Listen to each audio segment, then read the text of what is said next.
In today's video, I'm going to show you how to unlock a PDF file using free method. So I open Google Chrome, then here type I love PDF, then I want to open. Here is lots of things for PDF you can use anyone.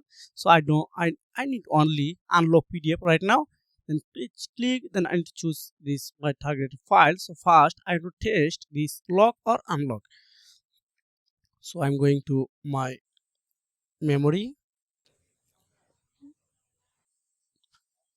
If I want trying to open, you can see this is a protect password required, so I forget my password. So how to open, right? Now just select your PDF.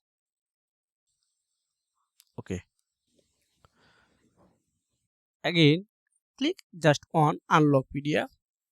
You can see it's already working and unlocking. Wow, it's already completed. Now I need to click on download. Wow, it's already start downloading. So I need to wait only few seconds for open this file as well. It's totally free of cost. You don't need to spend any single money on here. Wow, you can see it's already downloaded. So I want to open. Wow, it's already working as well. So if you found this video helpful for you, make sure like and subscribe this channel. See you again. Take care. Goodbye.